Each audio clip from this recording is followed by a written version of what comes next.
नमस्कार, न्यूज 18 मध्य प्रदेश छत्तीसगढ़ देख रहे हैं आप। मैं हूं आपके साथ प्रशांत कटारे और बुलेटिन में सबसे पहले बात रेल हादसे की। औरंगाबाद में दर्दनाक रेल हादसा हुआ। यहां रेलवे ट्रैक पर सो रहे मजदूरों को मालगाड़ी ने रौंद दिया। हादसे में 20 से ज्यादा मजदूरों की मौत हुई।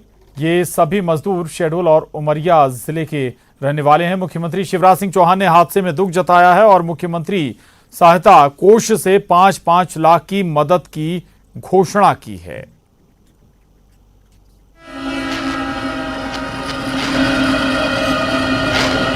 दुनिया के चौथे नंबर के रेल नेटवर्क में इसे पटरियां या ट्रैक कहा जाता है। लोहे की दो मोटी पट्टियां आपस में भले न मिलें, लेकिन अपनों से मिलवाने का सबसे बड़ा जरिया है। पैसेंजर ढोने के मामले में भारत पूरी दुनिया में अव्वल है। लोहे की इन पातों पर पूरा भारत धड़धड़ाता दौड़ता है, लेकिन कुछ बेबस और बेदम मजदूरों को इसमें नजर आया बिस्तर और तकिया। कुछ घंटों पहले तक जिंदा और अब लाश के टुकड़ों में तब्दील इन मजदूरों को कहां पता था कि औरंगाबाद में बदनापुर और करनाड स्टेशन के बीच जिस पांत पर सिर रखकर लेटे हैं वो यमलोक की पटरियां हैं। करीब 40 किलोमीटर की थकान के बाद आंखें मूंदने लेटे थे। पता नहीं नींद कब इतनी गहरी हो गई कि मौत के आने का पता न चला। मालगाड़ी के ड्राइवर ने अलसुबह जब पटरियों पर इन्हें देखा तो इमरजेंसी ब्रेक भी लगाया, लेकिन अफसोस तब तक मौत बनी मालगाड़ी मजदूरों को लहू सने लोथड़ों में बदल चुकी थी। देखते ही देखते सब कुछ बदल गया। किसी का पिता, किसी का बेटा, किसी का भाई पुलिस के रोजनामचे की एक लाश बन गए। किसी ने आधे पेट खाकर रोटियां बचाकर रखी थीं। कोई चप्पल को सिरहाने रखकर सोया, किसी ने कमर की बेल्ट से सामान बांधा, किसी ने संदूक के ताले को फिर से चेक किया। भोर की उम्मीद वाले रात के अंधेरे में सब सो गए। अफसोस वो भोर नहीं आई। सामान जस का तस पड़ा रहा। नेताओं की जबान में राष्ट्र का निर्माण करने वाला लाश बनकर पड़ा था और रोटियों पर थे खून के छींटे। संवेदनाओं के ढोंग, मुआवजे के मरहम के बीच जांच के आदेश ये तो बताएंगे कि मजदूरों को सोना नहीं चाहिए। ये नहीं बता पाएंगे कि किसने उन्हें वहां सोने पर मजबूर किया। इन मजदूरों को तो शायद ये भी नहीं पता होगा कि जिस पटरी को बिछौना बनाकर वो सो गए हैं, कानून की दफा में उसे पार करना भी 147 के तहत गुनाह माना गया है। सजा है, जुर्माना है। संकट काल की शुरुआत से सबसे बड़ी जमहूरियत के जिम्मेदारों ने मजदूरों की सबसे ज्यादा चिंता की है। सबसे ज्यादा बार बोला और सुना गया श्रमिक, मजदूर। उसी मजदूर के माथे पर सबने मिलकर लिख दिया, बता कैसे मोक्ष चाहिए, वायरस से, भूख से या मालगाड़ी से। जो ना आज तक हुआ ना आगे होगा कि किसी मुल्क का मजदूर पटरी पर लेटे वक्त मौत की नींद में सो गया। एक ऐसी घटना जिसका कोई जिम्मेदार नहीं और जिसके सब गुनहगार हैं। Bureau report, news 18। वहीं भोपाल से विशेष विमान से मंत्री और अधिकारी महाराष्ट्र के लिए रवाना हो गए हैं। महाराष्ट्र के औरंगाबाद के लिए ये दल रवाना हुआ है। आपको बता दें कि इस दल में मंत्री मीना सिंह और कुछ अधिकारी, 2 अधिकारी भी शामिल हैं। दरअसल ट्रेन हादसे के घायलों से दल मुलाकात करेगा और मजदूरों के शवों को मध्य प्रदेश वापस लाने का इंतजाम भी किया जाएगा। आज सुबह ये बड़ा और दर्दनाक रेल हादसा हुआ। 16 से ज्यादा मजदूरों ने अपनी जान गंवाई और मध्य प्रदेश के शहडोल और उमरिया, 2 जिले जहां के ये मजदूर रहने वाले थे। घर वापसी की ही कोशिश थी ये, उससे पहले ही ये हादसा हो गया। जालना में जहां स्टील प्लांट में ये सभी मजदूर काम करते थे, लेकिन लॉकडाउन था, लंबा वक्त गुजर चुका था, 1.5 महीने से ज्यादा का वक्त हो चुका है और तब से सब कुछ लॉकडाउन था और अब तीसरा लॉकडाउन भी चल रहा था। सो आस टूट गई थी और इसके बाद जब ये पता चला कि मध्य प्रदेश के लिए ट्रेनें जा रही हैं, विशेष ट्रेनें, और कुछ ट्रेनें औरंगाबाद से मध्य प्रदेश के लिए निकलेंगी, इसलिए औरंगाबाद के लिए ये मजदूर पैदल ही जालना से निकले थे और करीब 40 से 50 किलोमीटर का सफर पैदल ही मजदूर छोटे बच्चों के साथ पूरा कर चुके थे। लेकिन उसके बाद ये दर्दनाक हादसा हुआ।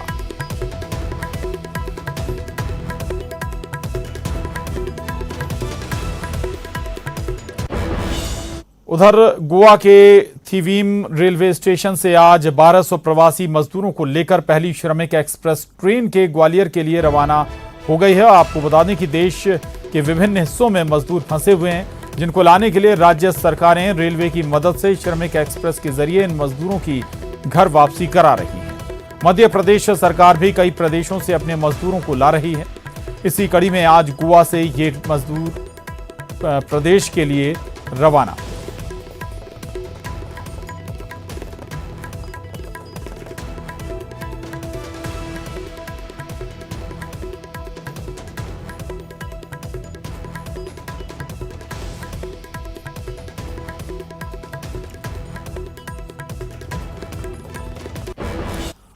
और इस वक्त आपको सीधे लिए चलते हैं दिल्ली में स्वास्थ्य विभाग की प्रेस कॉन्फ्रेंस में। सुनिए। बहुत से विदेशी ग्रीन कार्ड या ओसीआई कार्ड होल्डर्स और भारतीय जो विभिन्न कारणों से विदेश जाना चाहते हैं, उनके लिए भी यात्रा की व्यवस्था की गई है, बशर्ते गंतव्य वाला देश इन्हें अपने यहां प्रवेश की अनुमति दे।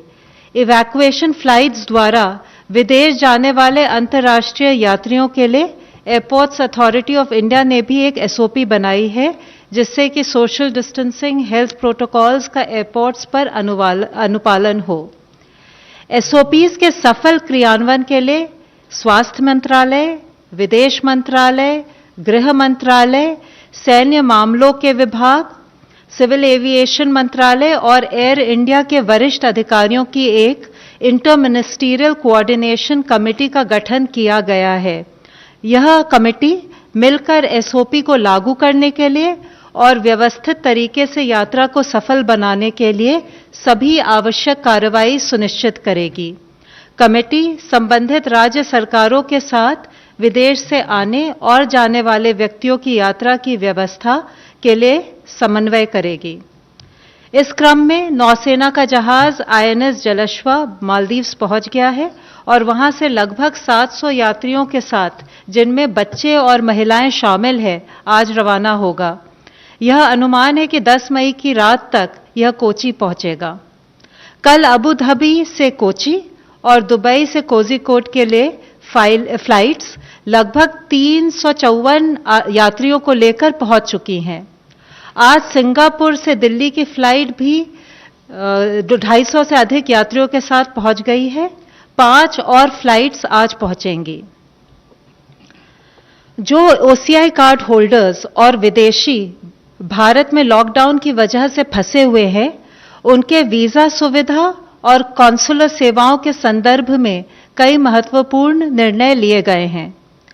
चूंकि लॉकडाउन में अंतर्राष्ट्रीय हवाई यात्रा की अनुमति नहीं है, इस अवधि के लिए ओसीआई कार्ड धारक की multiple entry life long visa सुविधा को स्थगित किया गया है, परंतु ओसीआई कार्ड धारक जो पहले से ही भारत में हैं, उनका ओसीआई कार्ड किसी भी अवधि तक भारत में रहने के लिए वैध होगा।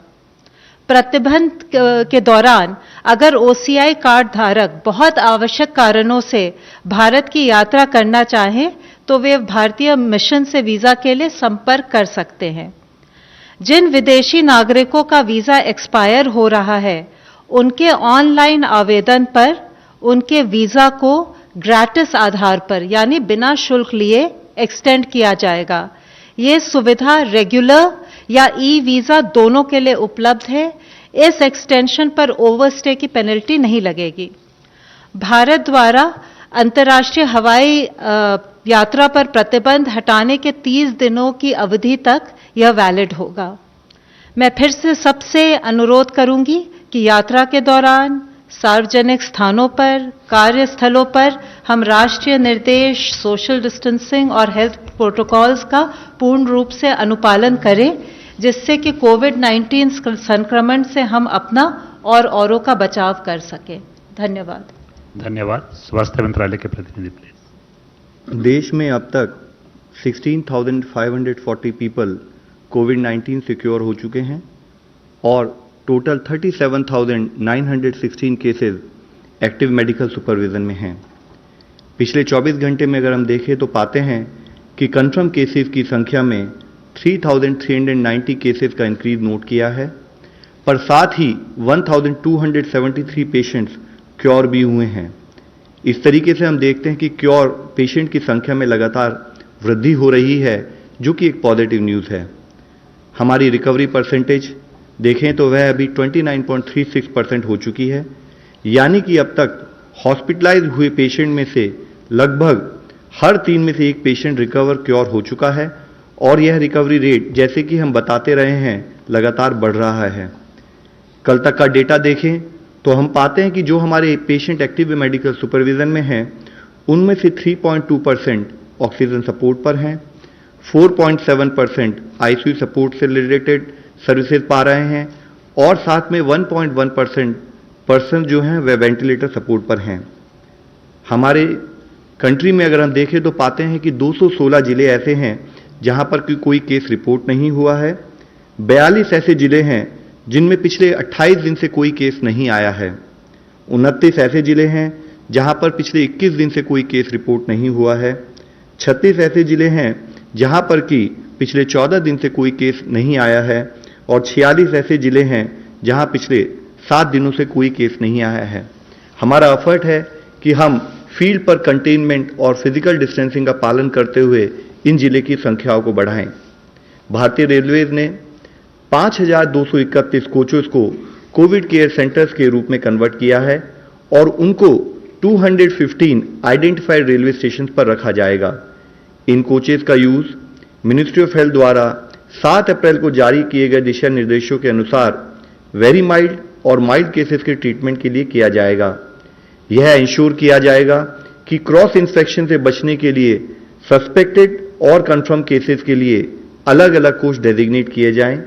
जहां पर भी cases Covid care centre coach में एडमिट होते हैं वहां प्रत्येक पेशेंट को या तो एक इंडिविजुअल केबिन असाइन किया जाए या जरूरत अनुसार 2 कंफर्म पेशेंट एक केबिन में रखे जा सकते हैं। 215 स्टेशन में से 85 स्टेशन पर इवन हेल्थ केयर स्टाफ भी रेलवे द्वारा प्रोवाइड किया जाएगा और एडिशनली जो 130 रेलवे स्टेशन हैं जहां पर ये कोविड केयर कोचेज होंगी वहां स्टेट जब अगर उनकी रिक्वेस्ट के अनुसार स्टेट के द्वारा स्टाफ और एसेंशियल मेडिसिन प्रोवाइड की जाएंगी। रेलवेज ने 2,500 डॉक्टर्स और 35,000 पैरामेडिक्स को भी कोविड-19 मैनेजमेंट के लिए डिप्लॉय किया है। इसके साथ ही आईसीएमआर ने प्रोजेक्ट प्लेसिड के तहत प्लेसिड यानी phase 2 open label randomise control trial को उनको नेशनल एथिक्स कमेटी से मंजूरी मिल गई है, जिसके तहत आईसीएमआर कॉन्वलेसेंट प्लाज्मा की सेफ्टी और एफिकेसी को असेस करने के लिए क्लिनिकल ट्रायल्स 21 हॉस्पिटल में करेगा, जिसमें से कि 5 अस्पताल महाराष्ट्र से हैं, 4 गुजरात से हैं, राजस्थान, तमिलनाडु, मध्य प्रदेश और उत्तर प्रदेश से 2-2 अस्पताल हैं, साथ ही पंजाब, कर्नाटका, तेलंगाना, चंडीगढ़ से 1 अस्पताल है। कल माननीय स्वास्थ्य मंत्री और माननीय आयुष मंत्री उन्होंने मिलकर आयुष संजीवनी एप्लीकेशन का लॉन्च किया, जिसको कि आयुष मंत्रालय ने मिनिस्ट्री ऑफ आईटी के द्वारा डेवलप किया था। साथ ही 2 इंटरडिसिप्लिनरी क्लिनिकल रिसर्च स्टडीज जो एक जॉइंट इनिशिएटिव के रूप में आयुष मंत्रालय, मिनिस्ट्री ऑफ हेल्थ और ministry of science and technologies ICMR के साथ मिलकर उसको भी लॉन्च किया गया। इन स्टडीज का मुख्य उद्देश्य है कि आयुर्वेदा को प्रोफाइलैक्सिस के लिए रूप में कैसे इस्तेमाल किया जाए और उसको स्टैंडर्ड केयर फॉर कोविड-19 से संबंधित एडिशनल सपोर्ट के रूप में कैसे यूज किया जा सकता है। इसी के तहत दूसरी स्टडी के द्वारा population based intervention on the impact of Ayush based prophylactic intervention, जो कि आयुर्वेद का इस्तेमाल कोविड-19 के प्रिवेंशन में हाई रिस्क पॉपुलेशन को स्टडी करेगा। माननीय स्वास्थ्य मंत्री जी ने तमिलनाडु, केरल, कर्नाटका और तेलंगाना के राज्य स्वास्थ्य मंत्रियों से भी उनके प्रिपेयर्डनेस और कंटेनमेंट एफर्ट्स की समीक्षा की। इससे पहले माननीय स्वास्थ्य मंत्री ने यूपी, उड़ीसा, वेस्ट बंगाल, गुजरात और महाराष्ट्र के स्वास्थ्य मंत्रियों के साथ भी वीडियो कॉन्फ्रेंस के द्वारा बातचीत की और उन्होंने कहा कि राज्यों को हर संभव मदद दी जाएगी। उन्होंने यह भी कहा कि अन्य राज्यों से आने वाले माइग्रेंट वर्कर्स की उचित क्वारंटाइन व्यवस्था हर जिस स्टेट में वह लौट रहे हैं वहां की जाए और सारी यानी कि सीवियर एक्यूट रेस्पिरेटरी इलनेस और इन्फ्लुएंजा लाइक इलनेस केसेस की सैंपलिंग और टेस्टिंग की उसको बढ़ाया जाए, उसकी आवश्यकता पर भी उन्होंने बल दिया। माननीय स्वास्थ्य मंत्री जी ने रेड क्रॉस वॉलंटियर्स द्वारा देश में किए जा रहे रिलीफ मटेरियल के डिस्ट्रीब्यूशन को भी वर्ल्ड रेड क्रॉस डे पर सराहना की। स्वास्थ्य मंत्रालय ने विदेश से लौटने वाले कॉन्टैक्ट्स, आइसोलेशन ऑफ सस्पेक्ट्स या कंफर्म केसेस के लिए राज्यों में फैसिलिटी क्वारंटाइन, फैसिलिटी आइसोलेशन के लिए hotels, service apartment, lodges etcetera के यूज करने के लिए भी अतिरिक्त दिशा निर्देश जारी किए हैं। यह services clinically assessed, pre symptomatic और वेरी माइल्ड केसेस के लिए प्रोवाइड की जा सकती है, जिसके तहत जो लोग जिनके यहां पर रिक्वायर्ड होम आइसोलेशन की फैसिलिटीज अवेलेबल नहीं है वह इसका इस्तेमाल कर सकते हैं। लेकिन इसके लिए जरूरी है कि जो भी ये होटल हों उनमें इन हाउस फैसिलिटी हो एक ट्रेन डॉक्टर और नर्स की, और जो उन सस्पेक्ट और कॉन्टैक्ट केसेस को वहां पर रेगुलरली मॉनिटर करें, साथ में डिस्ट्रिक्ट सर्विलेंस ऑफिसर के टच में रहते हुए उनकी हेल्थ स्टेटस के बारे में रेगुलरली बताते रहें। एक लैब से उनका प्रॉपर टाई अप होना चाहिए। साथ ही वाईफाई फैसिलिटी के द्वारा आरोग्य सेतु एप्लीकेशन का इस्तेमाल उन पर्टिकुलर सस्पेक्ट और पेशेंट कंफर्म केसेस द्वारा किया जाना चाहिए। जो भी लिनन, टॉवल या जो भी रूम का इस्तेमाल हो उसको रेगुलरली डिसइंफेक्ट किया जाए और सारी infection prevention and control guidelines का फॉलोअप किया जाए। इसके साथ ही जब माइग्रेंट वर्कर्स अपने रेस्पेक्टिव स्टेट्स में वापस लौट रहे हैं, इस बात पर एम्फेसिस होना बहुत जरूरी है कि मूवमेंट के दौरान उनको इन्फेक्शन प्रिवेंशन मैनेजमेंट से संबंधित सभी प्रिकॉशंस का फॉलोअप हो, जैसे कि ऑर्गेनाइज किया गया हो, वह चाहे होम क्वारंटाइन हो या फैसिलिटी क्वारंटाइन हो, सभी नियमों का पालन किया जाए। यह कार्य करते समय माइग्रेंट वर्कर्स, उनसे हमारी रिक्वेस्ट है कि वह समझें कि जो भी ये एफर्ट्स किए जा रहे हैं वह उनकी, उनके परिजनों की तथा उनके शहर और उनके गांव की रक्षा के लिए हैं। सभी डूज एंड डोंट्स का पालन किया जाए। सभी लोग physical distancing, hand hygiene, respiratory hygiene और रिक्वायर्ड सैनिटेशन और एनवायरमेंटल हाइजीन का एक बिहेवियरल चेंज के रूप में अपनी लाइफ में पालन करें। वह क्वारंटाइन की गाइडलाइंस का अमल करें और अपने लोकल एडमिनिस्ट्रेशन का सपोर्ट करें। धन्यवाद। धन्यवाद। अनंत प्रकाश पांडे, इंडिया टीवी।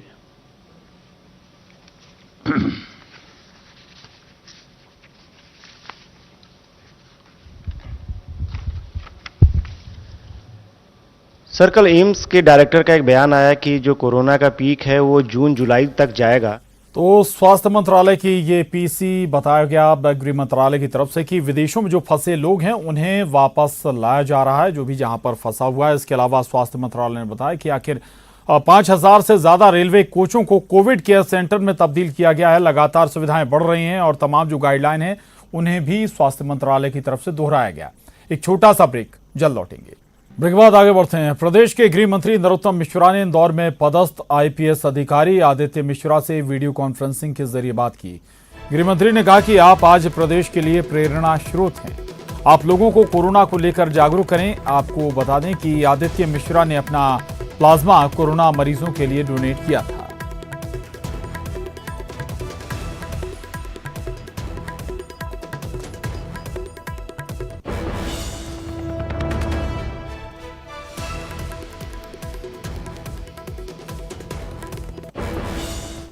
उधर कोरोना संकट काल के बीच अमेरिका के व्हाइट हाउस में शांति के लिए वैदिक पाठ का आयोजन किया गया, जिसमें राष्ट्रपति ट्रंप भी शामिल हुए। वहीं प्रार्थना दिवस कार्यक्रम में सभी धर्मों के गुरुओं को भी शामिल होने के लिए बुलाया गया था। कार्यक्रम में खासतौर पर स्वामी नारायण मंदिर के पुजारी हरीश ब्रह्म भट्ट ने वैदिक मंत्रों का उच्चारण किया। आयोजन में बुलाए गए हर किसी ने इस वक्त कोरोना वायरस संकट से जूझ रहे अमेरिका की अच्छी सेहत की दुआ मांगी और प्रार्थना की कि इस संकट से जल्द बाहर आ सकें। पुजारी हरीश ने पहले संस्कृत में इस मंत्र का उच्चारण किया, फिर वहां मौजूद लोगों के लिए अंग्रेजी में इसका अनुवाद किया। अमेरिकी राष्ट्रपति डोनाल्ड ट्रंप ने भी इस प्रार्थना के लिए पुजारी का शुक्रिया अदा किया। डोनाल्ड ट्रंप ने यहां संबोधन में कहा कि अमेरिका इस वक्त बड़े संकट से जूझ रहा है। ऐसे में हम सभी प्रार्थना करते हैं कि भगवान हमारी रक्षा करेंगे। इससे पहले डोनाल्ड ट्रंप व्हाइट हाउस में दिवाली, होली मनाते आए हैं और भारतीय अमेरिकियों के लिए शुभकामनाएं देते आए हैं। In these troubled times of COVID-19, social distancing and the lockdown, it's not unusual for people to feel anxious और जियो में तीसरा बड़ा निवेश हुआ है। फेसबुक सिल्वर लेक के बाद विस्टा इक्विटी ने जियो की 2.3% की हिस्सेदारी खरीदी है। विस्टा इक्विटी ने 11,367 करोड़ का निवेश किया है। अमेरिका की कंपनी विस्टा इक्विटी पार्टनर्स ने पिछले 10 सालों में जो भी निवेश किया है वो फायदेमंद रहा है। विस्टा का ये भारत में अब तक का सबसे बड़ा निवेश है। विश्व के निवेशकों की जियो पर बढ़ते भरोसे की वजह से जियो की वैल्यू लगातार बढ़ रही है।